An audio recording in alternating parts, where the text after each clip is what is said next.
A guerra na Ucrânia não terá fim? As consequências globais de um conflito longo. Todas as guerras terminam e seus momentos finais são muitas vezes vividos e memoráveis.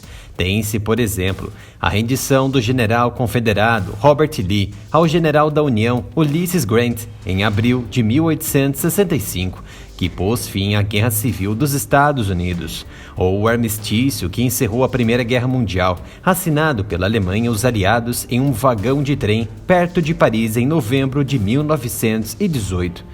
Ou ainda o fim da Guerra Fria, simbolizado pela derrubada do Muro de Berlim em novembro de 89 e posteriormente pela queda da bandeira soviética do Kremlin no dia de Natal de 91. Essas cenas avultam na imaginação cultural como momentos decisivos que deram a sensação de um final definitivo. Mas o espetáculo em torno do fim de uma guerra pode ser enganoso. O período entre guerras das décadas de 20 e 30 na Europa foi repleto de ansiedades e tensões que culminaram em outra grande guerra.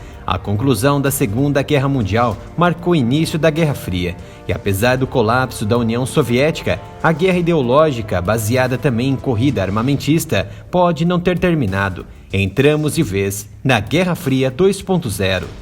De acordo com a Foreign Affairs, na guerra russa atual contra sua vizinha Ucrânia, pode não haver um momento discreto marcando o fim da guerra, pelo menos não por algum tempo.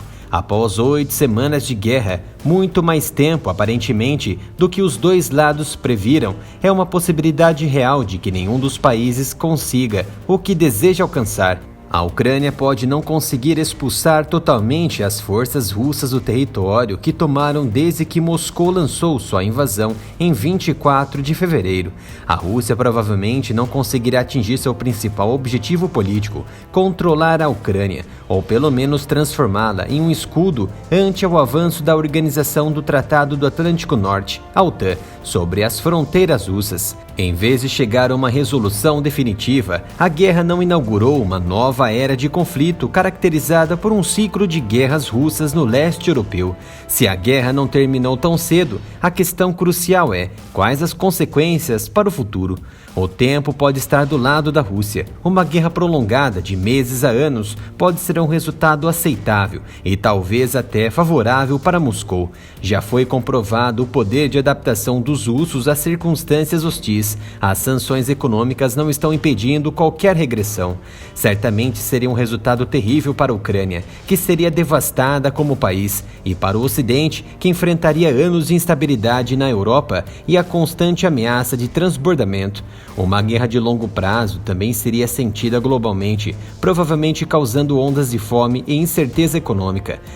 Uma guerra eterna na Ucrânia. Sim, talvez exagerado pensar nisso. Também corre o risco de erodir o apoio a Kiev nas sociedades ocidentais, que não estão bem posicionadas para suportar conflitos militares devastadores, mesmo os que ocorrem em outros lugares. Sociedades ocidentais pós-modernas e comercialmente orientadas, acostumadas às comodidades de um mundo globalizado em tempos de paz, podem perder o interesse pela guerra simplesmente por causa dos donos do mundo, os globalistas, que provavelmente alcançarão seus objetivos mudando o foco de importação de meios energéticos na Europa de produtos russos para produtos comercializados ou intermediados pelos americanos. Embora os Estados Unidos e seus aliados tenham motivos para esperar e trabalhar para uma rápida vitória ucraniana, os formuladores de políticas ocidentais também devem se preparar para uma guerra prolongada. As ferramentas políticas à sua disposição, como ajuda militar e sanções, não mudarão em relação à duração da guerra. O apoio militar máximo para a Ucrânia é essencial, independentemente da trajetória de guerra. Sanções direcionadas à Rússia, particularmente direcionadas ao setor de energia, levariam idealmente a mudanças no cálculo russo ao longo do tempo e são adequadas para projetar o declínio de longo prazo da máquina de guerra da nação putinista. O principal desafio não reside tanto na natureza do apoio à Ucrânia. Ela reside na natureza do apoio à guerra dentro dos países que apoiam a Ucrânia.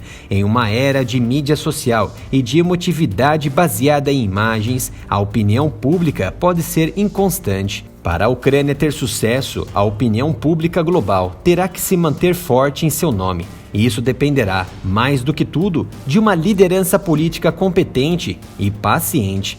Putin tem muitas razões para não acabar com a guerra que começou. Ele está longe de cumprir seus objetivos principais. Até agora, seus exércitos não tiveram um desempenho bom o suficiente para que a Rússia force a capitulação da Ucrânia. E a Rússia está muito longe de derrubar o governo alheio, porém segue avançando a dominação pelos flancos.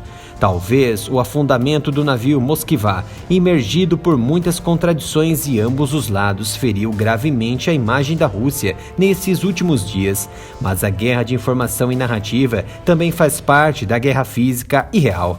Tendo se retirado abruptamente das regiões ao redor de Kiev, os militares russos devem observar o presidente ucraniano Volodymyr receber visitas estrangeiras na capital e a reabertura das embaixadas. Putin já pagou um preço muito alto por sua operação especial militar, assim que gosta de definir. De sua perspectiva, qualquer acordo de paz futuro que não ganhe grandes concessões da Ucrânia seria desproporcional com a perda de vidas, perda de material e isolamento internacional que a Rússia experimentou, tendo mobilizado russos para a guerra, evocando conflitos simbólicos como a Grande Guerra Patriótica da União Soviética contra aquela Alemanha da Segunda Guerra. No processo, Putin pode não contentar com uma paz inglória. Apesar disso, a Rússia segue avançando nos espectros aeroespaciais nucleares e convencionais. A nação lançou um míssil balístico intercontinental de base fixa, definido pelos russos como RS-28 Sarmat, por meio de um silo, segundo anúncio oficial do Ministério da Defesa russo. Também conhecido como Satan-2, o ICBM é capaz de entregar um veículo de reentrada múltipla com peso de até 10 toneladas para qualquer lugar do planeta, tanto pelo Polo Norte quanto pelo Polo Sul. Analistas do Ocidente encaram o tempo de permanência às operações dos militares russos como fracassados e um erro estratégico de Putin. Entretanto, observando o cenário, a guerra ainda está em pleno vapor. Os russos a cada dia realizam ofensivas que neutralizam grandes infraestruturas logísticas e tendências da Ucrânia. Antes de sua operação sobre a vizinha, a Rússia ainda tinha um relacionamento com a Europa e os Estados Unidos, bem como uma economia em funcionamento. A vizinha sitiada era um estado formalmente não alinhado, com muitas divisões e vulnerabilidades internas. Não havia planos eminentes para expandir a OTAN em qualquer direção. Poucas semanas depois, a guerra destruiu o relacionamento da Rússia com a Europa e com os Estados Unidos. Sou muito cético em afirmar que tal guerra ocorreria no governo de Donald Trump. Sua linha dura e de fácil acordo como um administrador de crises globais com vasta experiência com suas empresas bilionárias colocariam resoluções diplomáticas às tensões, mas não seria fácil. O conflito poderá devastar a economia russa ao longo do tempo que os especialistas do Ocidente previram que aconteceria em questão de semanas, enquanto empurra a Ucrânia ainda mais para o oeste. Por sua vez, a Finlândia e a Suécia provavelmente se juntarão à OTAN ainda neste ano, como forma de evitar o pior, ser tapete dos soldados russos. Lutando uma guerra para evitar um suposto cerco, a Rússia solidificou a OTAN e fortaleceu os laços transatlânticos. E isso tornará mais difícil, não mais fácil, para Putin reduzir suas perdas na vizinha. Putin pode recorrer a uma guerra de atrito que traz várias vantagens para ele. Se for derrotado, ele pode adiar a derrota com uma longa guerra e talvez até mesmo entregar o conflito condenado a um sucessor. E o que aconteceria com Putin? É de se pensar. Uma guerra longa também joga com algumas das forças inatas da Rússia. Como já está ocorrendo, uma guerra estendida dará à Rússia tempo para recrutar e treinar centenas e milhares de novos soldados, fomentar novos recursos bélicos, o que poderia mudar o resultado. Se a guerra durar anos, os militares russos podem reconstruir suas forças esgotadas, especialmente se o orçamento do Estado da Rússia permanecer estável. Isto é, se os pagamentos de energia da Europa e de outros lugares continuarem. A Rússia também não Estados Unidos, à medida que a tensão da guerra cresça ao longo do tempo. Se Donald Trump for reeleito nas eleições presidenciais de 2024 nos Estados Unidos, ele pode tentar novamente um acordo com a Rússia, provavelmente às custas da OTAN. Uma vitória de Marine Le Pen no segundo turno das eleições presidenciais francesas em 24 de abril também abriria as portas para Putin, não em tomar a vizinha, mas decretar de uma vez um fim a esta guerra. Porém, como a Guerra Fria 2.0 está ativa, o atual conflito provavelmente originará outros pelas regiões estratégicas do planeta. Agora o canal possui Pix para diminuir as dificuldades que estamos enfrentando com as restrições e monetização do YouTube. Doe qualquer valor para a chave Pix, canal aramilitarov@gmail.com.